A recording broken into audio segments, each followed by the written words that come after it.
Hey, yo, what is poppin', my folks? It's your boy Fizz, aka Ben here. For today, guys, that NCL Week 5 battle going up against Ian, coach of the Ladner Lanturn. Now, he's having himself a pretty good season so far, considering his record, and we are currently undefeated, so we're looking to keep that up in this battle against Ian. Now, we have played him a couple of times before, and the majority of the time I have come up with a win. He did beat me in a tier 3 and below league. I believe that's his only win against me, but he's definitely a fantastic player. He's definitely one of the top 3, top 2 in our league, I would like to say. I'd like to think. But before we get into the battle, if you guys are excited for the first battle to be recorded, show some love on that like button down below. Please start off the new year strong, and please subscribe if you are new.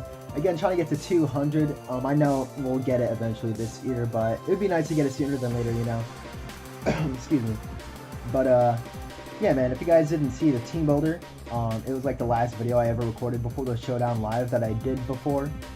So just a quick team recap really quickly. I have a Cobra Slowking, Clefable, that's very FizzDev, pretty much max FizzDev, Heat Rock, Torkoal with Rocks and Spin, Chomp with Dragonium Z, Mega Houndoom, standard stuff, Flame Charge, and a Life Orb offensive Aerodactyl.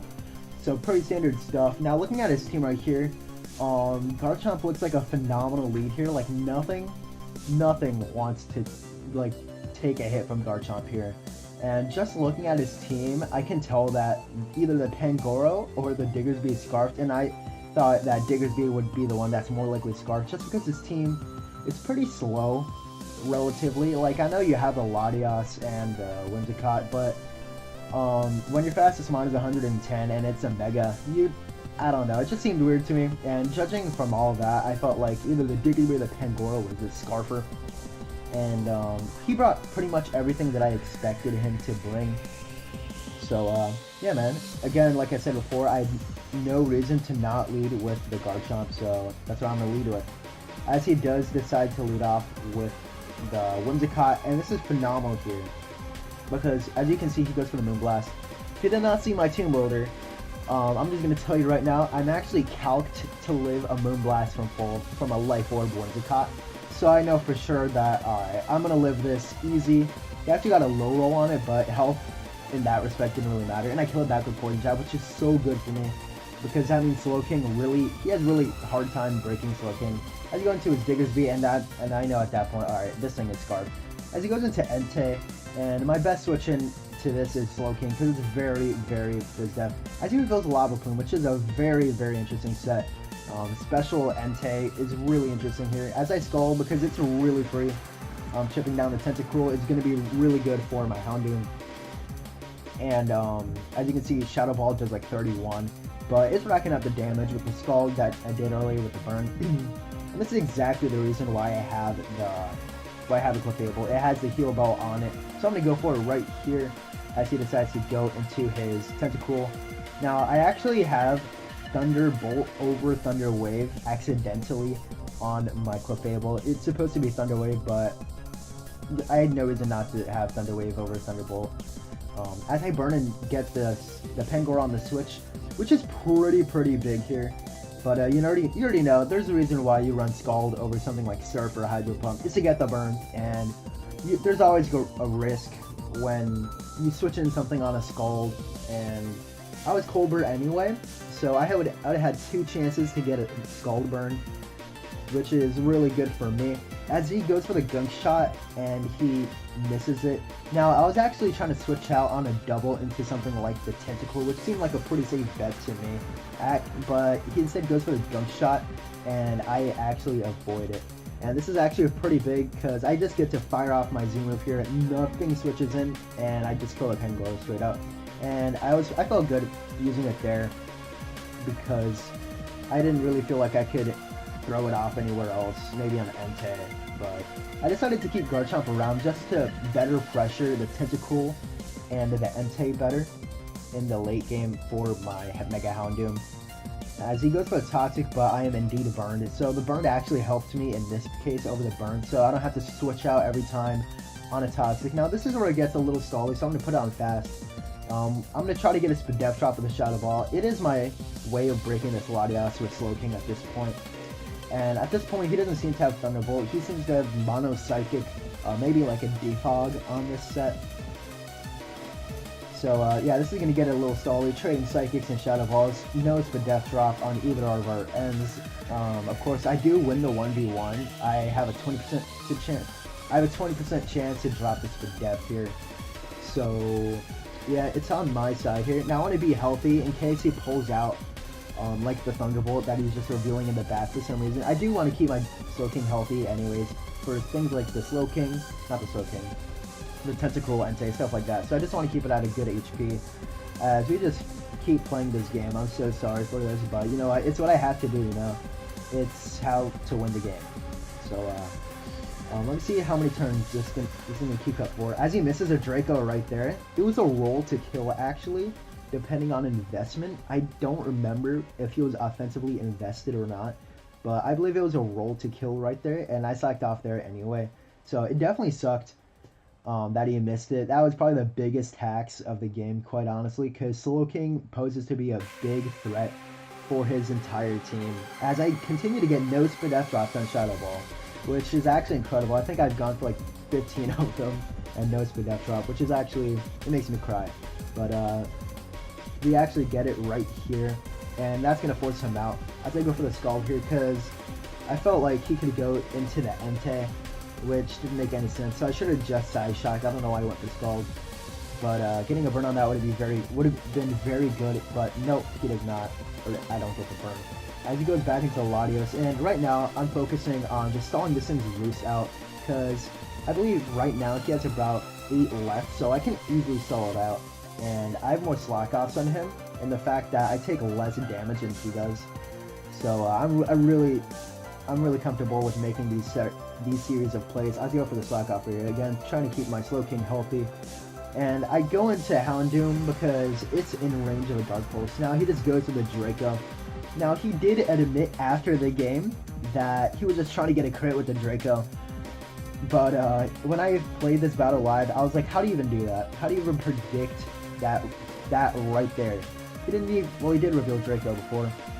But that was just a god tier play, I thought. But he was like, no, I'm just going for the crit.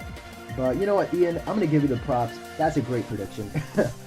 But my Mega Houndoom goes down, which is really sucking because that makes it not my win con anymore. So he has no reason to have this Tentacle anymore, so I understand the sack right here. I didn't have Earthquake, so I'm glad I hit the Stone Edge. He goes into the Digger's V, however, and he goes for the knockoff here, which is actually amazing information because he reveals to not have, something like knockoff, U-turn, and dual stab. And I know exactly his full set now because that just makes the most sense to me, right? And I'm just going to switch into my Clefable, and he doesn't have anything to hit me very hard.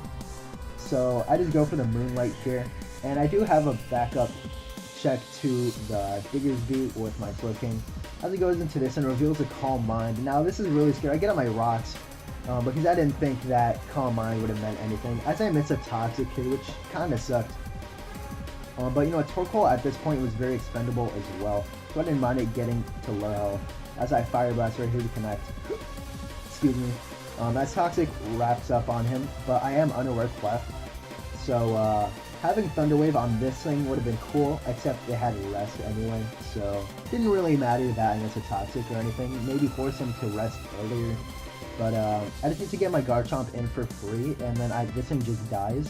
I need to get just like 5% on it to like guarantee KO the Entei with an Earthquake.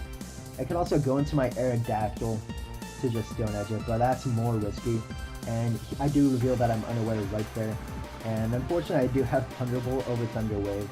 I really wanted to make a prediction going hard into my Chomp on the turn he rests.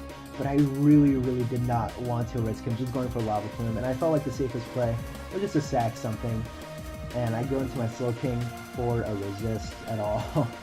And he goes for another Calm Mind as I Side Shock, and it doesn't do anything. He's like really fat here. This is definitely a good set, but it doesn't win him the game, right? Because I still have 2 mons that outspeed and kill it.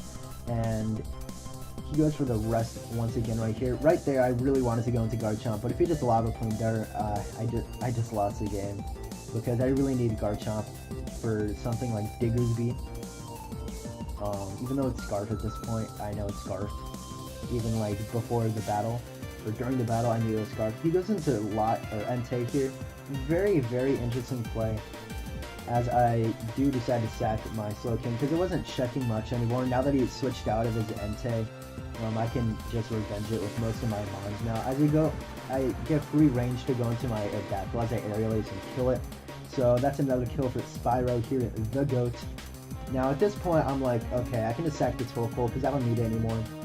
As he goes for U-turn, so that's way more Rock Strip on the Diggersby, which is going to be really good for something like my Crunch from Aerodactyl being in range. Now, at this point, I'm thinking to myself, alright, I cannot let him lock into...